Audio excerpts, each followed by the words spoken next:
Power 92. We are #1 in the streets.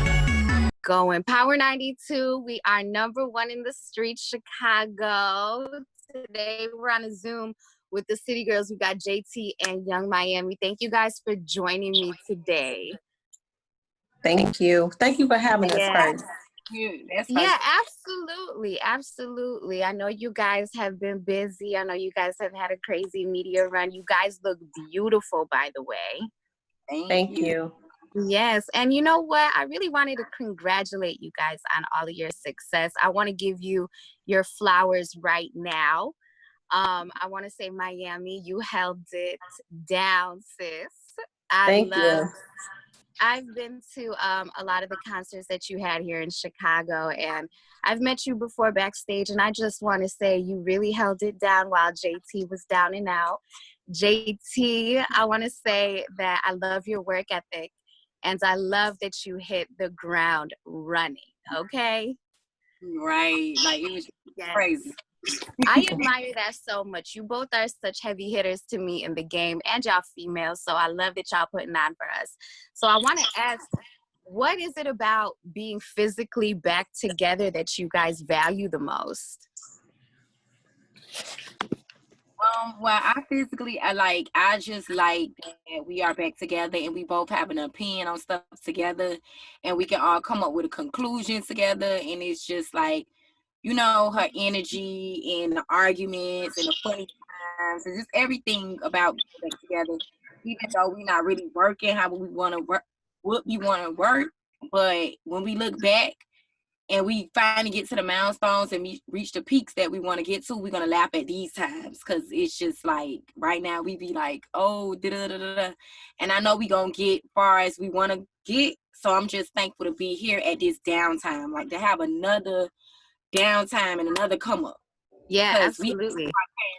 When we came in, but then she came up, so then we having another, you know, complicated time together, and this time I'm not going nowhere, so it's gonna be like, remember that time, and like now we gonna have another one of them times. Like, yes, I really can't wait till you can look back at it and just, it's just gonna be a memory for you. You know what I mean?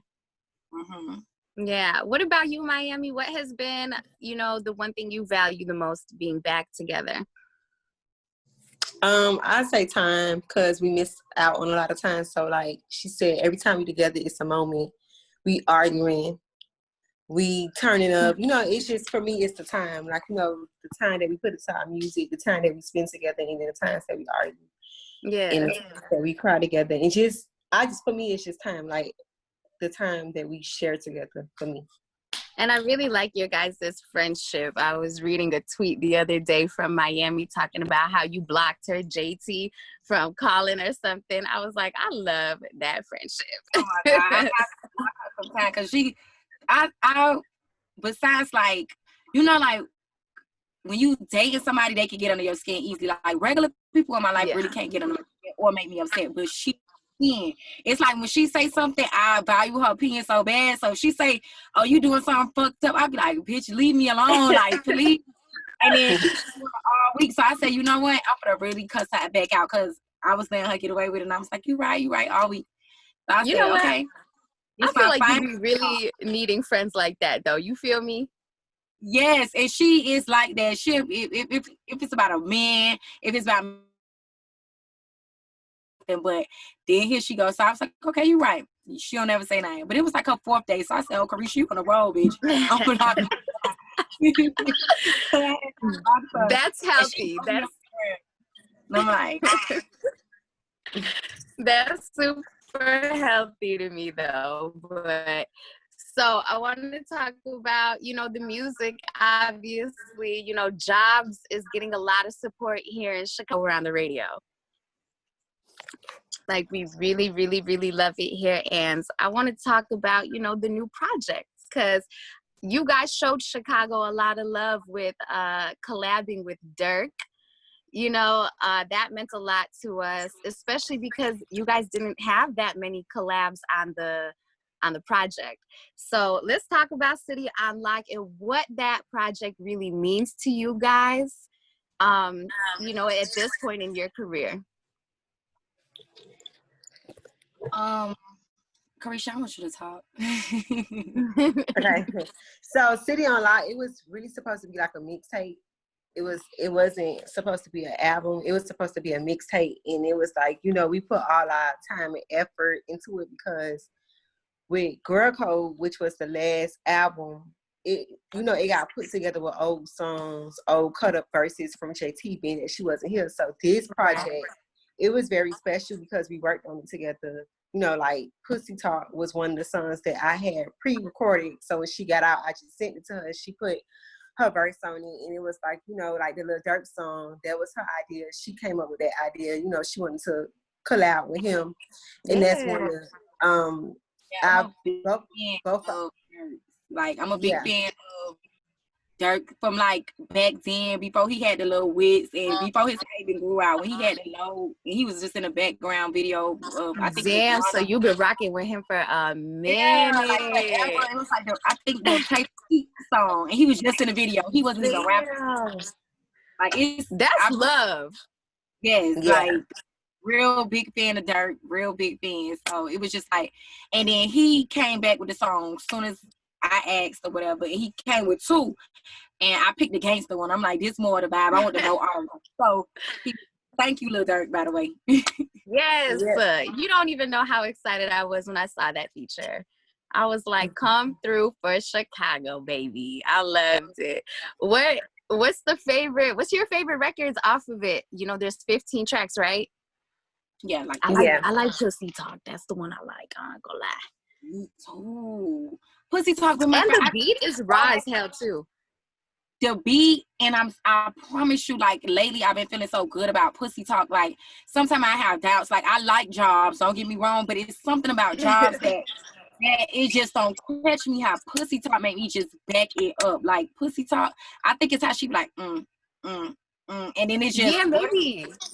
It's something about that song that made me just always back it up, and I just love the beat. I'm not just saying it because that's what I'm trying to push, but it became the song that I wanted to push out of nowhere. Like I'm just Pussy Talk, Pussy Talk, Pussy Talk. Every day, Pussy Talk. I low-key thought that was gonna be the single, like for real. It was supposed to be, but being that the album got leaked and Jobs' video was already shot or whatever, we just went ahead and dang, the album got leaked. Yes. Mm-hmm. I can't, like, that shit be blowing me. Yes, it was crazy. Well, whatever. I didn't know that. I did not know that.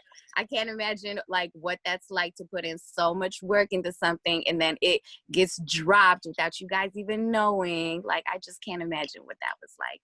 But I also want to say how, now, I know a lot of other women probably feel this way, and I'm not the only one, but when I hear you guys, it's a sense of female empowerment when I listen to the records, okay? So I feel empowered talking this nasty shit, and I feel empowered talking just, you know, this independent shit. Like, I feel empowered.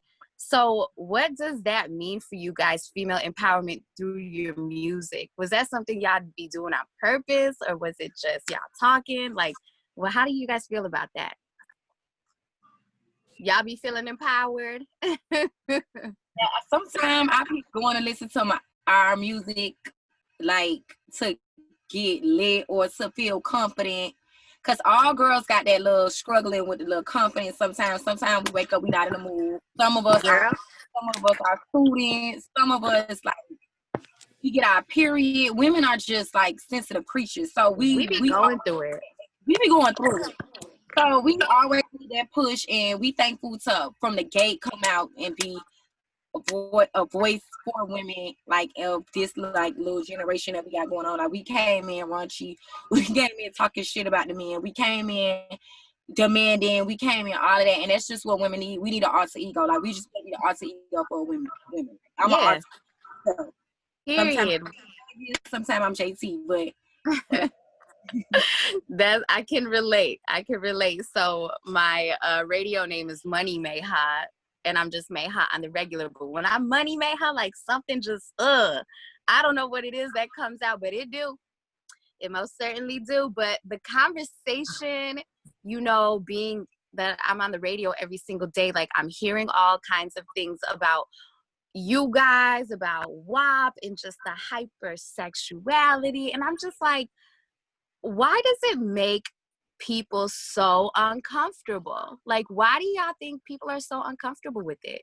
Like, this is what they want from us. This is, y'all want a freaky bitch. Y'all want, this and that. So why do y'all think it makes men in particular uncomfortable? I think they want a nasty bitch, but they mad that we ain't a nasty bitch or something. Like, I don't think that none of the 4 women that you mentioned, like as artists, our main men care about us talking nasty because they get to get it. So it's just like, it's like sex to them, but to other men, they probably feel like, dang, I ain't never gonna be able to hit that, or damn, I ain't got enough money for that, so I'm gonna break them down. But I mean, in our corner, they fucking with it, they think it's sexy, and it is. Miami, how do you feel about like all that criticism that, sometimes y'all be getting about just being too hypersexual and just the risque lyrics? I mean, I don't get it because men talk about fucking threesomes, real sisters, just everything.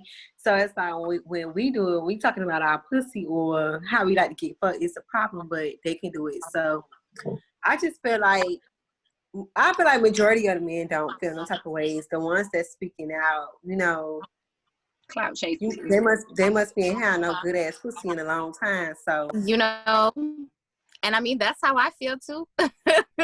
I low-key be feeling the same way. I be feeling like if you have an issue with your kids listening to it, where are you as a parent to put in those parental rights? Like, I just feel like everything starts at home. So when people start to doing this for the girls, and it's just like, you as a parent should be controlling that. Don't you guys feel the same way? Sure, but this is a different. I'm not a parent, but I kind of understand because this era is so different. When I was growing up, we didn't have YouTube on our cell phones where we could just go and find none of that. Like, it was literally you had to go on demand or something. Oh, sorry, somebody is calling me. Okay. You literally had to go on demand, so probably they just in fear of like their kids just easily being access to our music and all that stuff. But I just feel like if you raising your child right, when I was growing up, I heard a lot of Trina, I heard a lot of Lil Kim, but when I was ready to have sex, that's what I had sex. No matter what I heard or what I saw, it was whenever I was ready. So I don't think that, because I know my daddy didn't play that shit, whether I heard it or not. So I feel like as a parent, if you got your home together, whatever your child see or hear, they shouldn't really be too much influenced by it. They should be more influenced about actually taught. Yeah, I feel the same way. I know growing up, like, my parents would not let me listen to that kind of shit at all. But I grew up, started listening to it, and I'm a decent influence on music. Even like here in Chicago, like, I'm sure it's not a secret. You guys probably know about all like the violence that's here and shit. I get so much flack from people like, well, y'all need to stop playing this music. And the whole time I'm like, but no, it should start at home. Like, and that's just how I feel about that. And I feel like it goes, along with your music as well. But I do want to talk about what the Source magazine said about you guys and how they compared, not necessarily compared, but they said, let me find the quote. They said that you guys are the first girl duo to make substantial noise since Salt and Pepper. So that's kind of big. How do you guys receive that? That's a big thing to say. That's a big accomplishment. We thankful. Like, cause Salt and Pepper was out, I think my mother them days. So that was a long time ago. Yeah, it was. I think it was. I don't know. Crown was in a group of just 2 women. It was just Diamond and Princess. Cause I remember them too. They had a good song. So yeah, I guess that's just something good to say. Like, as a duo, like, that's major. And right now, and you know what? here with me, but because no, seriously, like you guys would be the next one. Now they're telling me to wrap up, guys. I really did enjoy having you. I wish we could have talked to more because I love picking people's brains. But I do want you guys to just wrap up with any advice you would have for the girls who really look up to you. And I mean some real raw advice, not like anything cliche. Like what is something you wish you would have known, you know, coming into the game that you can share with them? I would always say focus on you and your path. Like, don't never worry about what another person's doing. Don't never let anybody tell you can't do nothing because they said we couldn't do it and we did it. So I say just focus on yourself, stay positive, stay consistent, and what's for you is for you. And nobody can take that from you. Come on, Miami. What about you, JC, real quick before we go? I just say the same thing she say. I'm just gonna put a period on. Period. Period. I love you guys. Love your music, and I can't wait till the pandemic is over so y'all can come to Chicago and really fuck with me. Okay. Okay. Nice meeting you. This is fun. Thank you. Take care, ladies. Power 92.3 FM.